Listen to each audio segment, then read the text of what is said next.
우리나라는 70년 넘도록 남북 분단 사태가 계속되며 아직도 북한 지역으로는 자유롭게 이동할 수 없는 아픈 역사가 이어지고 있습니다. 그래서 대한민국은 분명 아시아 대륙에 속해 있지만 사실상 섬나라나 마찬가지였기 때문에 바닷길을 개척하지 않고서는 경제 성장을 일궈낼 수가 없었습니다. 반드시 바다를 개척해야만 했던 우리의 지정학적 환경은 대한민국이 조선해양 강국으로 성장하는 원동력이 됐습니다. 2022년 현재 대한민국이 세계 최고의 조선해양 강국이라는 사실에 반론을 제기할 수 있는 나라는 없습니다. 전 세계 선박시장 점유율의 절반을 차지하고 있으며 2021년 사상 최대 무역량을 달성한 대한민국 항구는 수많은 선박이 입항과 출항을 반복하고 있기 때문입니다. 하지만 그 내막을 들여다보면 그 배에 타고 있는 선원들의 고통과 위험이 생각보다 심하다는 것을 알 수 있습니다. 부산항에서 화물선을 몰고 미국 로스앤젤레스 롱비치 항까지 쉬지 않고 가면 약 2주, 네덜란드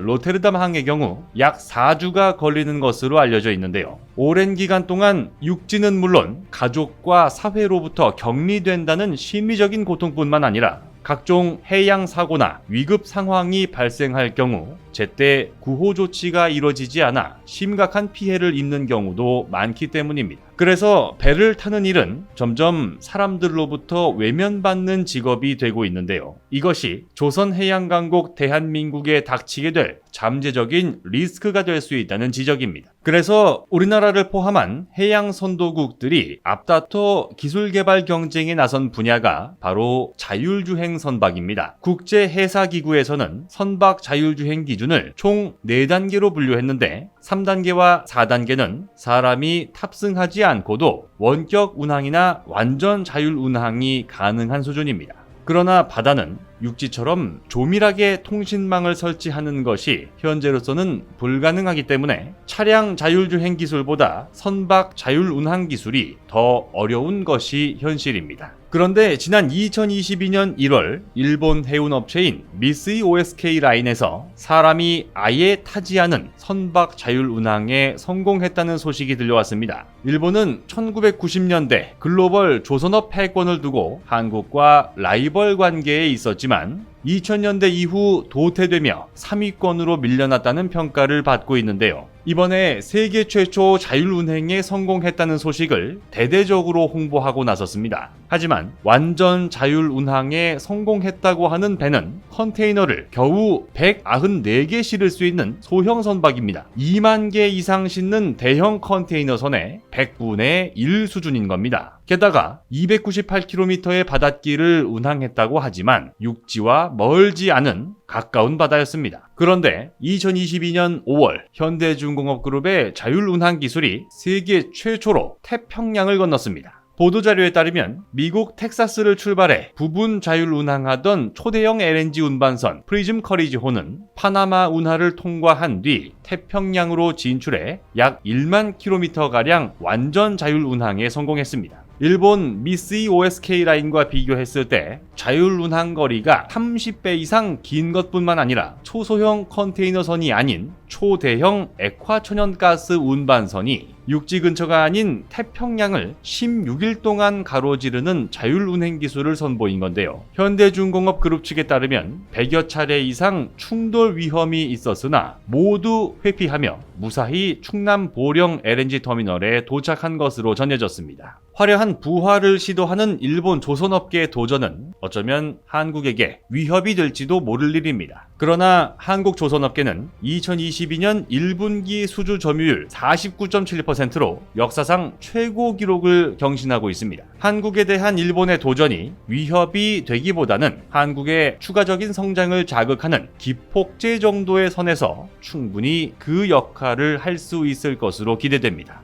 곧 새로운 내용으로 다시 찾아뵙겠습니다. 좋아요 버튼과 구독 버튼을 눌러주시면 더 좋은 내용으로 보답하겠습니다. 감사합니다.